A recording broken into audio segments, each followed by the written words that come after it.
14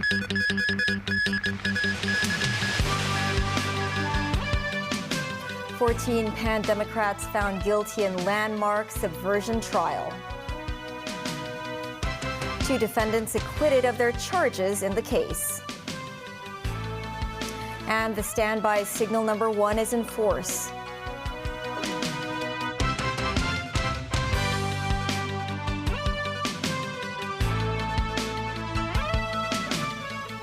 Hello and welcome to TVB News. A Hong Kong court today found 14 out of 16 pan-Democrats who contested subversion charges against them guilty of the offense in a landmark national security trial. The 2 who were found not guilty are Lawrence Lau and Lee Yu-shun. The Department of Justice has launched an appeal against their acquittals. Mimo Singai reports. The verdicts were delivered by 3 national security judges. Among the 16 defendants who pleaded not guilty, Barrister Lawrence Lau and a former district councillor, Lee Yu-shun, were acquitted of their charges. The remaining 14 defendants were convicted of subversion. They are Raymond Chen, Helen Wong, Lam Chak-ting, Leung Kwok-hong, Gordon Ng, Tate Jiang, Clarice Yeung, Michael Pang, Calvin Ho, Si-tak Loy, Kenneth Ho, Owen Chow, Ricky Oh, and Winnie Yu. In the judgment, the judges said a subversive act does not need to be conducted in violence, but could also be non-violent behavior, such as calling for Hong Kong independence and self-determination. The judgment also said it is the constitutional duty of lawmakers to scrutinize and approve budgets. It said that indiscriminate vetoing of the budgets, if carried out in accordance with the intention of the parties as alleged, would lead to the serious interfering in, disrupting or undermining the performance of duties and functions in accordance with the law by the body of power of the HKSAR. The court said the acquitted barrister Lawrence Lau did not use Facebook and WhatsApp while having a Facebook page for his district council work. Lau did not use it to promote the 5 demands and the vetoing of any budgets. This suggests that his subversion intent was unclear. For Lee Yu-shun, the judges said his involvement in the primary election came in late. They said Lee had not taken part in and did not know anything about the preparation meeting organized before the Civic Party press conference. The court will hear the mitigation from those convicted individuals on June 25th. Memos 9, TVB News. The prosecution filed an appeal against the 2 acquitted individuals this afternoon. Mimo Singai has more. Early on Thursday morning, a queue formed outside the West Kowloon Magistrates Court. Many people came for the subversion trial of the 16 defendants, including some foreign representatives. It's a very high-profile case, and we're here today to showcase our interest in this particular case. Hong Kong courts are open for observers. Lawrence Lau and Lee Yu-shun left court after being found not guilty. The pair spoke to the press. I should not be focused at this moment. There are still other defendants in this case. Lee said he only wanted to spend time with his family for now. With the court proceedings resuming in the afternoon, the prosecution said they would like to file an appeal against the pair. Lau and Lee, meanwhile, can remain on bail. The 2 must report to the police once a month and cannot leave the city. Memos 9, TVB News. Chief Executive John Lee said the court's decision reflected the serious nature of the national security trial. Some senior counsels also reminded lawmakers not to abuse their power, as well as the application of the basic law. Timothy Lee tells us more. The city's landmark national security trial that lasted for over 3 years was finally concluded today, which convicted 45 out of 47 defendants of their charges. Police welcomed the court's verdicts, which they said emphasized the severity of conspiracy to commit subversion and criticized the opposition figures for the law-breaking behavior. Chief Superintendent Steve Lee of the police's National Security Department condemned the defendants for conspiring to paralyze the SAR government, saying that justice was served today. The acquittal of 2 defendants in this national security trial also marks a departure from the 100% conviction rate for defendants in all previous national security cases. This, as the police pointed out that 45 people involved in the case have been convicted and cited the quality of their investigation. Meanwhile, Secretary for Security Chris Tang hailed the city's authorities for their efforts that stopped the defendants' subversive actions. First of all, there's no winner of this case. This is a very sad story that some Hong Kong people they're trying to conduct subversion of Hong Kong. And I think it is good that we're able to interdict their plot so that the Hong Kong citizen will not be suffer and Hong Kong will now resume to a normal state. Responding to concerns about whether protests and demonstrations are considered as acts of subversion, Tang stressed the basic law guarantees such freedoms. On the question of lawmakers' authority to veto the budget, senior counsel Ronnie Tong said it is not illegal for them to do so according to the basic law. But he emphasized the defendants were charged with conspiring to overthrow the SAR government and the chief executive with their action. Tong said the court's decision was transparent and made after careful deliberation. He noted the independence and professionalism of the city's judicial system, adding that those skeptical of it should have confidence in Hong Kong's legal authorities. Timothy Lee, TVB News. The observatory has issued the standby signal number 1, which is expected to last until 6 a.m. Weather authorities said they will assess whether they will issue the strong wind signal number 3 tomorrow. Parts of Victoria Harbour were covered by dense fog this afternoon. The observatory issued this year's first standby signal number 1 at 5:40 this afternoon, adding it was caused by a trough of low pressure in the northern part of the South China Sea. It was forecast to edge closer towards the west of Guangdong province on Friday. Authorities predicted weather conditions will worsen tomorrow and Saturday. President Xi Jinping said today that China wants to work with Arab nations to resolve hotspot issues in ways conducive to upholding fairness, justice, and achieving long-term peace and stability. Speaking at the China-Arab States Cooperation Forum in Beijing, Xi highlighted the Gaza crisis, calling for an independent Palestinian state. Tracy Furness has more. As President Xi Jinping opened the China-Arab States Cooperation Forum in Beijing, he reiterated calls for a two-state solution in the conflict between Israel and Hamas. Xi said China firmly supports the establishment of an independent state of Palestine that enjoys full sovereignty based on the 1967 borders with East Jerusalem as its capital.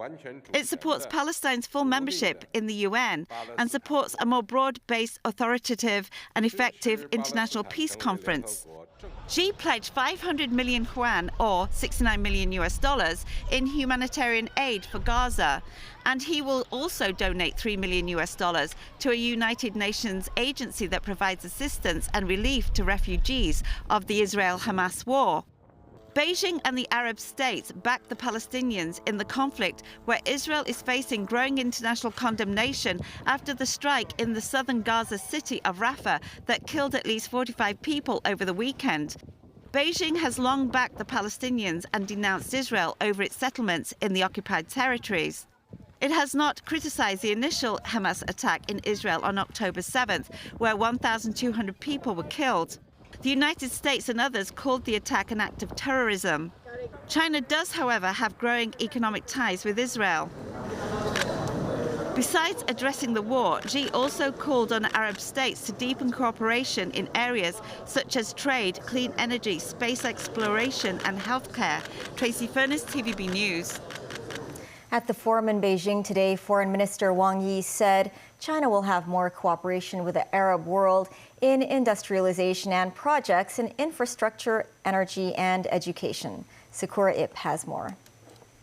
The 10th Ministerial Conference of the China-Arab States Cooperation Forum took place at the Diaoyutai State Guest House this morning. 22 Arab states attended the forum. 14 Arab countries have already established comprehensive strategic partnerships or strategic partnerships with China. Foreign Minister Wang Yi said in his opening remarks that China will have more cooperation with the Arab world in industrialization and projects in infrastructure, energy and education. The Palestinian issue is one of the key topics of discussion. After the forum, Wang attended a joint press conference with Arman Aboud-Gate, Secretary General of the League of Arab States, and Salem Oud-Merzouq, Minister of Foreign Affairs of the Islamic Republic of Mauritania.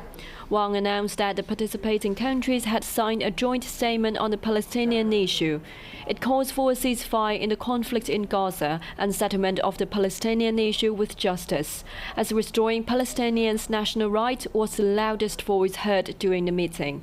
Wang also mentioned that China supports the establishment of an independent Palestinian state based on the 1967 borders and full United Nations membership for Palestinians. The Chinese Foreign Minister Wang Yi said that China supports Arab states to work together to achieve peace and stability in the region by upholding fairness and justice. Sakurib, TVB News, Beijing.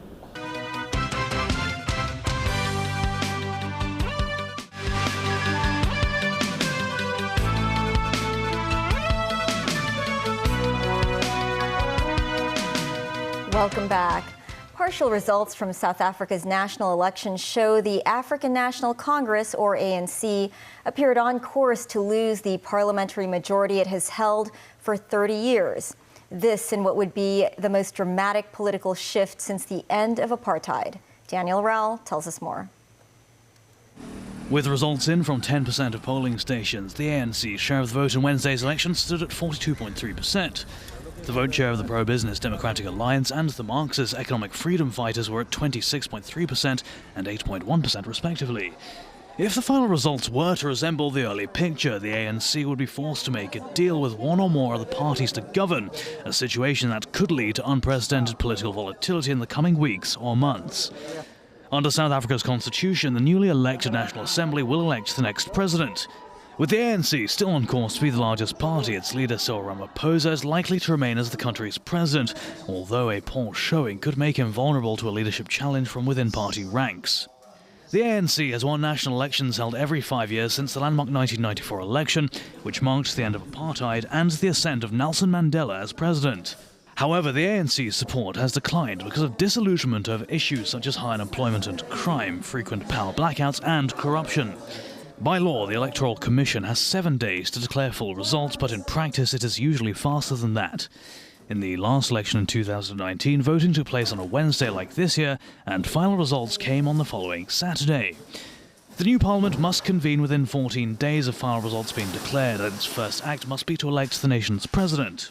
This means that if the ANC is confirmed to have lost its majority, there could be 2 weeks of intense and complex negotiations to agree on how to form a new government. Darrell, TV News.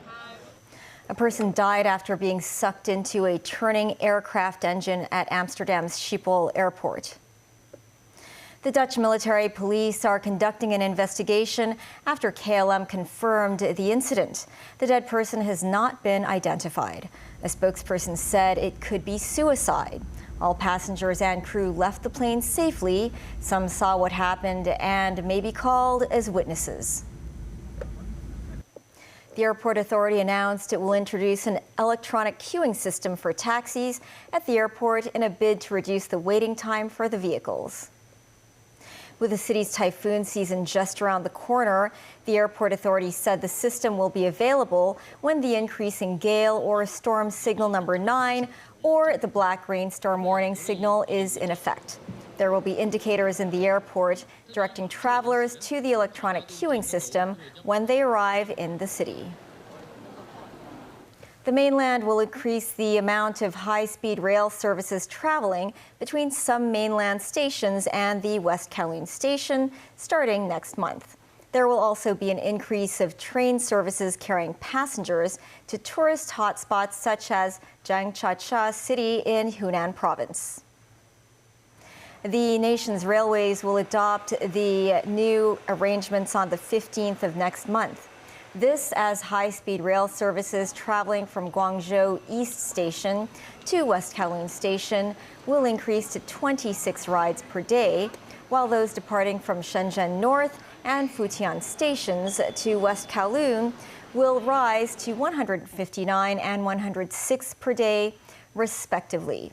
Meanwhile, there will also be an increase of high-speed rail services to tourist landmarks such as Zhangchacha in Hunan Province, with authorities emphasizing the measure aims to strengthen the connection between the province and the SAR. That's the news. Thanks for watching. Bye for now.